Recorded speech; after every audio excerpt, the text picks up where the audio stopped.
हमारे भाई राकेश त्रिपाठी जी ने एक बात सही बोली।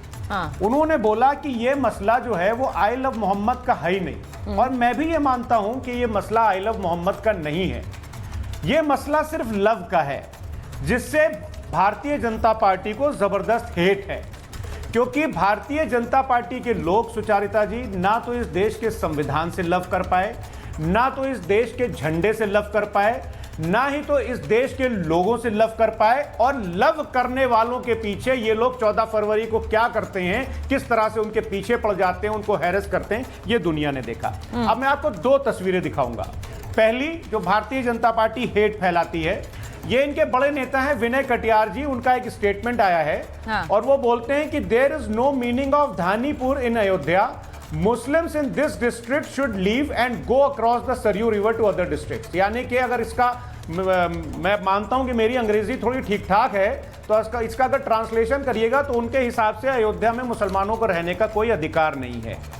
नीलेश राणे जी कहते हैं कि हम मस्जिदों में घुस करके मारेंगे। और इनके इंदौर के एक विधायक जी के सुपुत्र चले जाते हैं एक मार्केट में, शायद कपड़ा मार्केट है, वहां के जो मालिक लोग हैं, व्यापारी हैं, उनसे कहते हैं कि आप लोग अपने यहां से मुसलमान एम्प्लॉइज को निकाल दीजिए। तो मुझे लगता है कोई शायद 50-55 एम्प्लॉइज बेचारे निकाल दिए गए। वो लोग कमिश्नर के यहां गए भी थे उसकी रिपोर्ट करने, लेकिन वो रिपोर्ट हुई नहीं। जी, कपिल मिश्रा जी का बस मैं नाम जरूर लूंगा, क्योंकि भारतीय जनता पार्टी का जो एक कैरेक्टर है वो ये है कि आप बोलिए कि हम मस्जिदों में घुस के मारेंगे तो आपको कैबिनेट मंत्री बना दिया जाएगा। कपिल मिश्रा जी के लिए कोर्ट ये बोलता है कि word Pakistan skilfully woven by Kapil Mishra to spew हेटेड फॉर वोट्स। तो और उसके बाद में कपिल मिश्रा जी जो हैं वो दिल्ली के कैबिनेट मिनिस्टर भी बन जाते हैं। तो ये भारतीय जनता पार्टी जो नफरत फैलाती है, इसके मैंने 2-3 चीजें दिखाई। अच्छा। लेकिन देश की जनता क्या चाहती है? देश की जनता ये चाहती है, आप ये कह रहे हैं, देखिए मैं इसको जरा पीस डाउन करना चाह रही हूँ, मैं इसको पीस डाउन कर रही हूँ। वो ये कह रहे हैं कि मौलाना तौकीर रजा के पीछे कांग्रेस और समाजवादी पार्टी समर्थन करती है, इस तरह की आग लगाने की कोशिश करती है। आप ये कह रहे हैं बीजेपी के नेता तो खुद आग लगाते हैं अपने बयानों के जरिए, वो तो बयान ही ऐसे देते हैं कि वो कोई किसी तरह का कोई प्रेम ना रहे।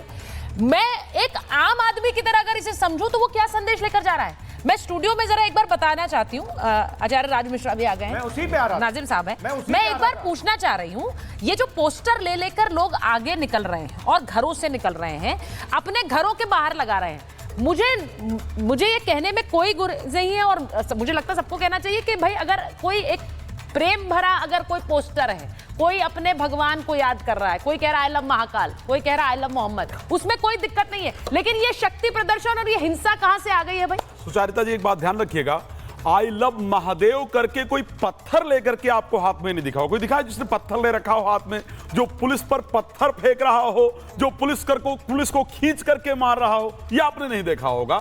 आई लव महादेव होगा, हम महादेव को मानते हैं, महादेव से प्रेम करते हैं, तो हम शिवरात्रि पर लोगों को पानी बांटते हैं ठंडा, हम भंडारा लगवाते हैं बाहर, पूरी सब्जी लोगों को बांटते हैं, हम किसी भी अपने धार्मिक त्योहार पर पत्थर नहीं बांटते हैं। तो ये डिफरेंस है। आई लव महादेव होना चाहिए, हमें महादेव से प्रेम है, लेकिन महादेव से प्रेम करके हम सर्वे भवन्तु सुखिनः सर्वे सन्तु निरामया की बात करते हैं, सभी लोग सुखी हो, सभी लोग प्रसन्न हो, हम इसकी चर्चा करते हैं। हम आई लव महादेव बोल करके पत्थर नहीं उठा लेते हैं, हम आई लव महादेव बोल करके पुलिस पर प्रहार नहीं करते। आप तस्वीरें आप ही दिखा रहे हैं, तो हम जो आई लव महादेव आपकी बात मुमताज जी के पास लेके जाऊंगी और नाजिम साहब के पास लेके जाऊंगी। नाजिम साहब वो कह रहे हैं कि लव का नाम ले रहे हैं और पत्थर और हेट्रेड, नफरत, ये क्यों हो रहा है? हाँ देखिए सुचित्रा जी, हम लोग आई लव माई इंडिया भी कहते हैं, और देखिए पैगंबर इस्लाम से बेइंतहा, हाँ पैगंबर इस्लाम से बेइंतहा मोहब्बत करते हैं और इसका इजहार भी करते हैं। लेकिन इन्होंने अभी कहा कि आई लव महाकाल, क्या सनातन के अंदर आई लव का कोई कंसेप्ट है? आई लव का कंसेप्ट आप बताइए ना, कौन से हदीस में कहां लिखा है आई लव मोहम्मद? भाई आई लव कहां लिखा है? चलो ठीक है, मैं मान लेता हूं नहीं है, हम खैर सर्वे भवन्तु सुखिनः की बात करते हैं, हम सबको स्वीकार करते हैं, लेकिन वहीं पर अरबी में लिखे हुए कुरान के अंदर अगर आई लव दिखा देंगे, वहां पर तो वहां दिखा देंगे, नहीं है, कहीं कॉन्सेप्ट नहीं है, यही गुमराह कर रहे हो, एक सेकंड, यही एक गुमराह सेकंड, कर रहे हो। एक सेकंड सुनिए, एक सेकंड सुनिए। आपको लग रहा है कि नहीं, मैं वही बहुत बोल रही हूँ, आपको लग रहा है कि ऐसे किसी को भी बात समझ आएगी, और मुझे ऐसा लगता है कि किसी दूसरे के ऊपर टिप्पणी करने से पहले हम जो कहते हैं ना कि इनवर्ड रिफ्लेक्शन, अपने अंदर देखिए।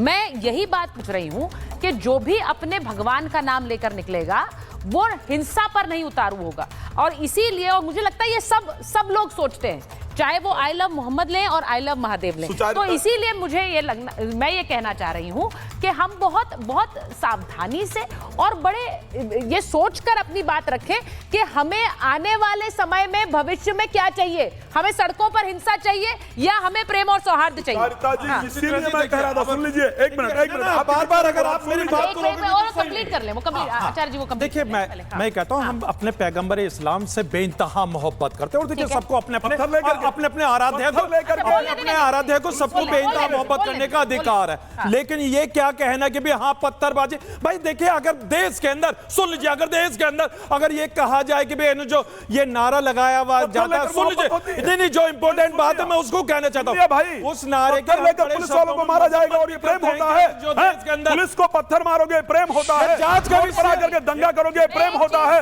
भारत विरोधी नारे लगाओगे प्रेम होता है, कौन कर रहा है, ये है पत्थर लेकर प्रेम होता है, पत्थर लेकर प्रेम होता है भाई, प्रेम अपने घर के बाहर। अगर महादेव, एक सेकंड, अच्छा ठीक है, एक मिनट, राकेश जी और फराज जी के पास जा रही हूँ, एक मिनट में बाहर जा रही हूँ, राकेश जी और फराज जी के पास जाऊंगी, क्योंकि एक बहुत इंपॉर्टेंट मुद्दा है। मुझे ऐसा लगता है कि जब इस तरह का कोई विवाद खड़ा होता है, फराज जी जरा बताइए, राकेश जी, आज महाराष्ट्र में एक मौलाना योगी आदित्यनाथ को जान से मारने की धमकी दे रहे हैं, और क्यों, और वो मंच क्या था, वो यही वाला मंच था। एक विवाद कानपुर से खड़ा हुआ है और महाराष्ट्र पहुंच गया, और वो सीधे कह रहे हैं कि योगी आदित्यनाथ को जान से मारने की धमकी दे रहे हैं। अब इसे मैं फराज साहब सही कहूं, इसे कोई सही कहेगा? क्यों कहेगा?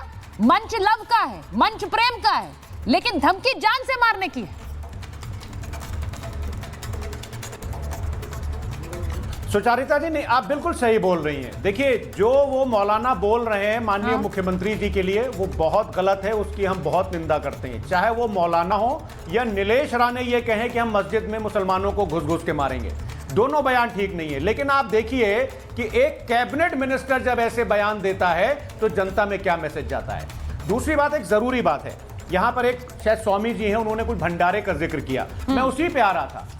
ये हिंदुस्तान टाइम्स की खबर है लखनऊ शहर की। यहां पर मोहम्मद आरिफ फारूकी साहब हैं, इन्होंने, ये एक बिजनेसमैन है, इन्होंने बड़े मंगल के दिन एक बहुत बड़े भंडारे का आयोजन किया। सबिया अहमद जी हैं, उन्होंने अपनी फ्रेंड पूनम के साथ बड़े मंगल में एक दूसरे मोहल्ले में बड़ा आयोजन किया। और एक सुरेश छबलानी जी हैं, जिन्होंने अपने कुछ मुस्लिम साथियों के साथ बड़े मंगल पर भंडारे का आयोजन किया। तो स्वामी जी, मैं आपसे बोल ये रहा हूं कि ये जो हमारा देश है, ये गंगा जमनी तहजीब वाला देश है। इसमें अब जितना आप हिंदू मुस्लिम करते रहिए, यहां पर जो मैं सुचारिता जी आपसे पहले कहना चाह रहा था कि नीलेश राणे हो, चाहे कपिल मिश्रा हो, चाहे ये जो भी स्वामी जी हैं, मैं इनका नाम नहीं जानता हूं, चाहे ये जितना भी भड़काएं, इस देश की जनता जो है, ये गांधी का देश है, ये बिल्कुल भी भड़कने वाली, वो कह रहा है कि आप भड़का